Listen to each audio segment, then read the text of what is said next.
It's just taking a minute. Good evening, everybody, and welcome to Girls Alive, Skills Alive in 30. I think this is our fourth session now. And this evening we've got basic mountain biking skills with Jenny and Rachel, who I'll introduce a bit more in a moment. Most of you all know these amazing girls anyway. But just a little bit about Skills Alive. So we've developed this program really because we feel it's really important for us as a group to be as independent as possible when it comes to being active. So it's fantastic for Rachel and Jenny to give their time up this evening just to share their knowledge and their skills so that you can become more confident in getting out on your mountain bike. So thank you for that. And if any of you have got any suggestions, any particular topics that you'd like to know about that we haven't already covered, then do just let me know. Send me an email or ping me a WhatsApp or put something on the Facebook group. So Jenny is going to look after the chat box for us this evening. So if you've got any questions, just pop them on the chat, because obviously we can't hear you. You could even just say hello and then we know that you're listening. That'd be really nice. Okay, so over to the girls. And so this is Jenny, the amazing Jenny Davidson, who came to us a couple of years ago and said, should we start a mountain bike? I was like, mountain bike group as well? And of course, Philippa and I bit her hand off at that. It was absolutely fantastic. So she's the founder of our mountain bike and off-road cycling group, which has been running, about 2 years now, something like that. Jenny's been mountain biking for about 12 years and just a lot more regularly since Girls Alive. So it's now a real feature in Jenny's life. And then we have Rachel Walker, who just joined us fairly recently. And in fact, hasn't even been out on a group ride with us yet. She's been out with Jenny and I've met her for a walk. And I'm sure that you'll all get to know Rachel in the next few weeks, hopefully, after today's announcement. Now, Rachel is a competitive mountain biker, and she has been the organiser of the biggest women's enduro race in the UK. So these ladies have some serious experience between them. She's also a mountain biking coach and guide. So they're going to take you through some of the basics this evening. So over to you, ladies. Thank you. So hi, everyone. Rachel's going to lead us through the skills this evening. As Ellen said, I'm going to be on the chat. So if you do have questions, please put them on the chat and I'll pick them up and we'll have a little break in the middle and we can answer some questions and again at the end, and then we can always come back to you individually if we run out of time. We are going to finish very promptly at 8:30. So over to Rachel. Okay, hi everybody. So as we sort of said before, this is like a beginner's sort of session really, and it's a little bit odd kind of doing a mountain bike overview virtually because we all know it's much better done in person. So really conscious of not kind of giving you information overload. There's so much information anyway when you start mountain biking that you've got so much kind of information, someone telling you to do this, think about your hands, think about your feet, that I think for this session is just really giving you a few key points to think about when you're riding that will really make a difference. For some of you, you might have been sort of mountain biking for a little while. Some of you might be complete beginners, and some might have been biking for a long time. Either way, like the points kind of always come back to the sort of fundamentals in mountain biking. And there's quite a few things we could have talked about today, but we just sort of picked out two sort of key features, which is body position and braking. Body position is sort of, it's where your whole foundations for your riding sort of comes from, and it's what kind of you should always be thinking about when you're riding. So body position, there's some big do's and don'ts when it comes to body position, and you'll hear lots of different coaches or people that you ride with talking about it in different ways. But essentially, it always comes back to this like ready position, or some people call it the home position, or the neutral position. And it's just a term really for talking about how you should sort of arrange your body more when you're going downhill. It doesn't really apply too much when you're going uphill, because if you're going uphill, you're sat down and you're hopefully pedaling, unless you've got an e-bike, but you're still pedaling. But it's mainly for when you're going downhill, and the idea is it's the safest position for you to be in when you're riding. So what is the body position, the ready position? I call it the ready position, but you'll hear different people say different terms, but it's the same thing essentially. And the ready position is really that you are ready for kind of anything that the trail can throw at you. You're in a position which you can respond to, like rocks or roots, bumps in the trail. If you're in this position, you can kind of get out of any sort of situation really. So what do we mean by the ready position? I'll play this little clip first, and then we'll talk through it. And hopefully you can, there is a bit of sound on this one, but if not, I'll talk. If you can't hear it, I'll just talk you through it. So the idea is that, I don't think the sound's coming in. Well, the idea is that I've got my head up and my chest down a bit. It doesn't need to be like that. Just a good position here with your elbows bent, and kind of stick your bum out a bit. As opposed to, it can, I think when you first start, it can feel a bit scary having like your weight further forward, and often people ride with their feet kind of down a bit like this. And the problem is with that, the minute you go over something slightly bumpy, your foot can kind of slip off, your weight can slide forward. So basic things to remember are those heels down, stick your bum out a bit, not like too much, but just have it in the back of your mind, bum out, and those elbows up. It's really easy to let your elbows just flop back down and protect your rib cage, this area, but have those elbows up. Great. Yeah, we'll just.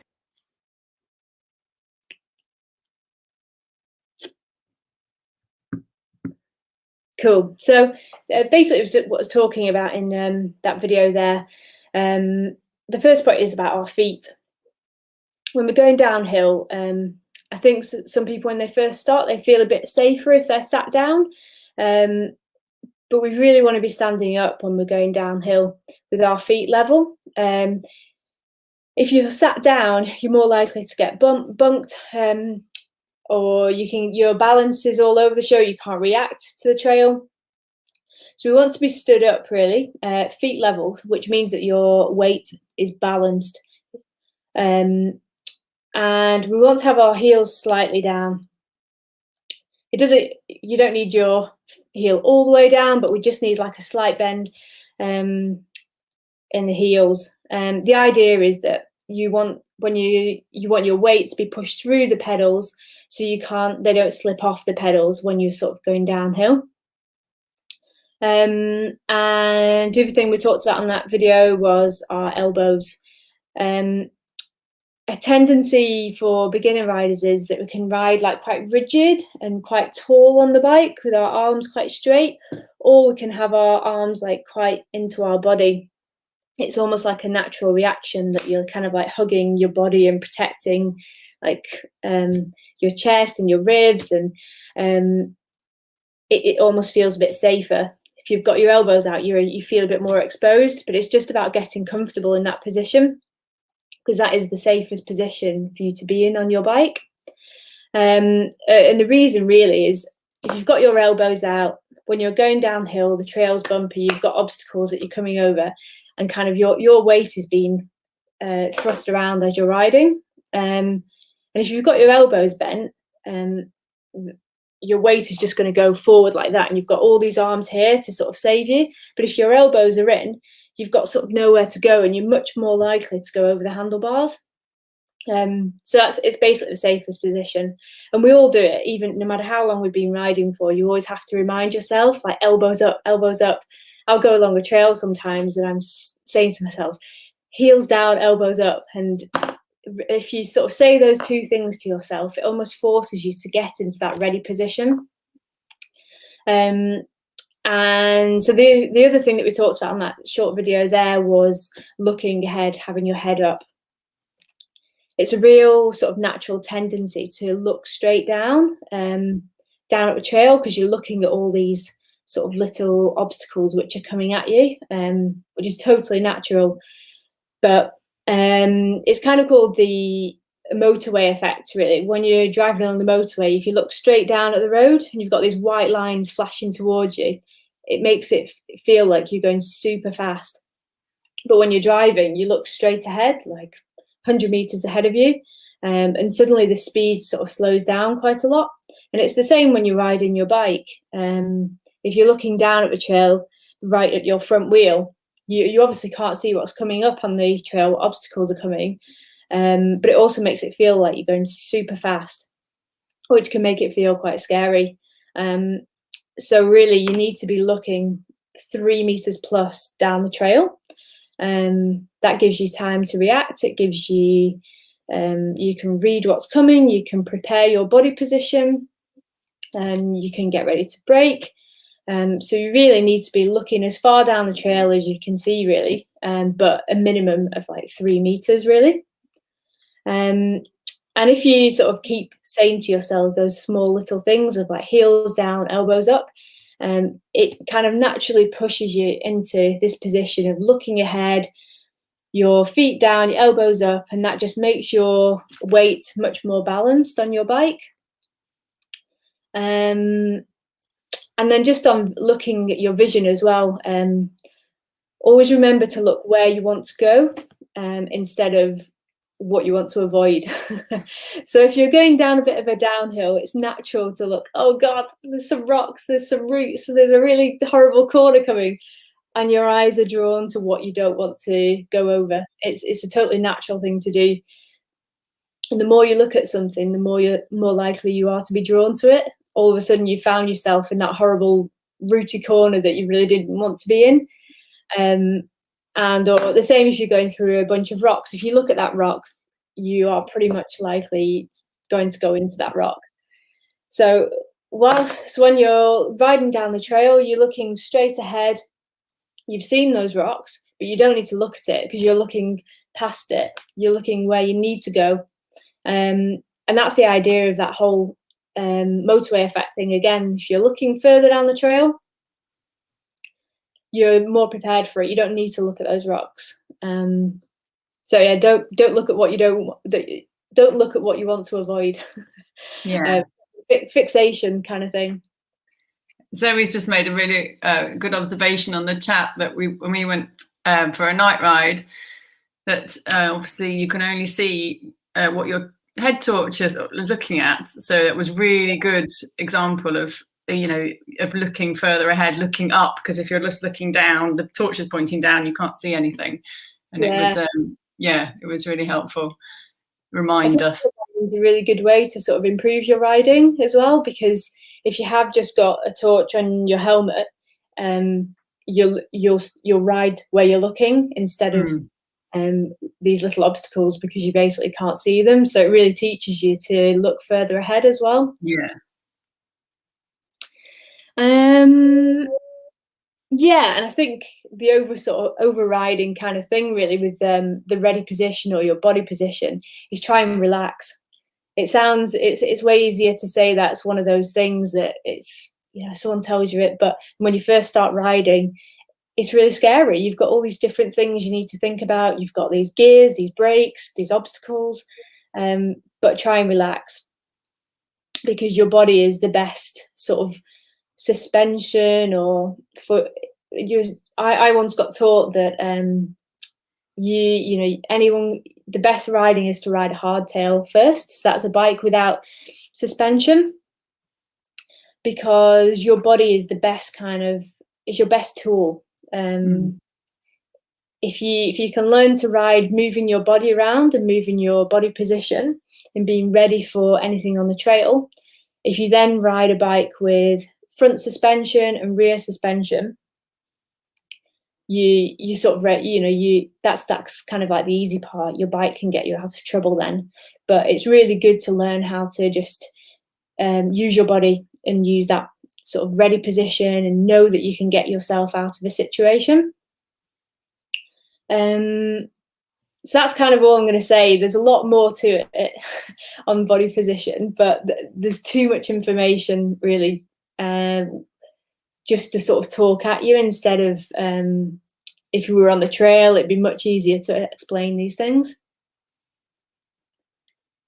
I don't know if you've got anything to add. No specific questions coming in on that. Just everybody saying good tips, and it makes sense, so that's good. Yeah, so I think just on body position, just those few key things, there's loads more to body position. Once you start developing, it's about the sort of the steepness of the trail. You're then shifting body position, which we can do a whole nother session on. But as a beginner, just those few things, just kind of say to yourself when you're riding: heels down, elbows up, eyes down the trail. And if you just kind of get those things into your head all the time, you'll really kind of improve your general balance on the bike, and it'll just give you confidence. So just think of a few key tips to start off. A confidence thing, isn't it? It's definitely that's like a safety position, and that far less can go wrong if your heels are down, you're looking up, than if you were sitting down or bending your knees or whatever So we want to be thinking about looking like a cowboy.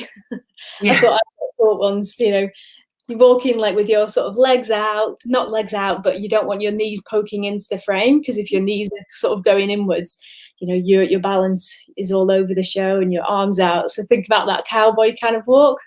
That will help you get out of trouble. So I don't want to say too much more on that, because there is a lot of information. But the other topic we were going to talk about is braking. And again, that's like a whole another minefield in itself. But there are just a few simple tips as you sort of start riding. And some of these might sound super basic, but it all depends on what sort of stage in your life you've come to riding. And I always say with like mountain biking, don't ever be afraid to ask something, because what you don't know, you don't know. So if someone's never told you something, how would you know? And it might be so simple to somebody else, but what you don't know, you don't know. So the main thing with like mountain bikes these days is the brakes are pretty awesome compared to like 20 years ago, when most people were on like mechanical brakes, and where you really did need to use a few fingers sometimes to pull them to stop. But brakes are pretty awesome these days, whether you've got an entry-level bike or you've got a top-of-the-range bike. Most bikes will have disc brakes, and so they're pretty powerful. You really should only need one finger on the lever. Sometimes you'll see people and they're riding with two fingers, or they're riding like with their middle finger, which it can be okay, but really you should try and learn to ride with that first finger on the lever, and no other fingers on the levers. You shouldn't really need it unless you've been riding all day and going downhill all day and your hands are so tired and you need to swap fingers. But generally, if you're just going out for an hour's ride, 2 hours ride, try and get used to just using one finger. It's much safer if you've got your 3 other fingers on the grip and you're holding on properly. You've got much stronger grip on the bars, on the grips. So braking is a bit of a skill, really. Learning when to brake, how to brake. But generally, you should try and modulate your brakes. So what does that mean? You hear it kind of thrown around quite a bit, that term, but it means that you don't want to be pulling really hard on your brakes. If you pull really hard on your brakes, you're going to skid. and if you're skidding, you haven't got grip, and that's when you could slide off, you could crash, and we don't want any of that. So you kind of need to be quite consistent and controlled when you're braking. And by that, I mean, you start to learn to, you hear people talk about feathering the brakes, but feathering the brakes, it really means just using a small amount of pressure. And you'll learn with the feel of your brakes, because each brake is different, how much pressure you need. But you really don't want to be coming to a real quick stop whilst you're riding. All you really want to be doing is just taking a little bit of speed off, generally. So you just need to learn to apply small amounts of pressure, and that will depend on which brake you're using as well. So hopefully you all know which is your front brake, which is your rear brake. In the UK, it's generally the front's on the right, the rear's on the left. In Europe and America, it's completely the other way around. But in the UK, that's how we ride. And sometimes you'll hear people say, don't use your front brake because you'll go over the handlebars. Well, if you just use your front brake, you will go over the handlebars. So the idea is that you never use that front brake in isolation. You can use your rear brake in isolation. Best practice is to sort of use, if you want to sort of really slow down or you want to stop, use both brakes at the same time. So your front brake is the most powerful brake. So if you do just suddenly pull that front brake really hard and you're going down a trail, chances are you are probably going to go over the bike. So our rear brake is a great little tool for just kind of tapping a little bit of speed off. So if I'm going down a trail and there's a corner coming, I'd be using both brakes to slow down a bit. If I'm still going a bit fast when I'm going into the corner and I really feel like I need to brake a bit more, then I'll just use the rear brake. So your rear brake you can use by itself because that sort of force is behind you. And if you pull that brake, if you pull the front brake by itself, the flapping force is in front of you, which means that your weight goes over. So rear brake, cool to use anytime. And if you're in a corner, if you're down the trail, your rear brake is your friend. Front brake is a brilliant brake for helping you to stop, but we want to use that at the same time as our back brake. Essentially, that's just don't use your front brake by itself. What else do we want to say about braking? There is just, Zoe's made a good point about brake levers, that it's a really good idea to move your brake levers around so they're in a good position, so that they might be further along the bar or further round on angles, because a lot of people have them in a wrong place, so they can't get one finger on it, it's too close in, or it's twisting their wrist too much. So yeah, it's worth remembering that you can and you should move your brake levers around so they're in a good place for you. Yeah, and again, it's just have a look at your brakes, your own personal ones. Some of them, they have little dials on that you can just you can play around with whilst you're on the trail.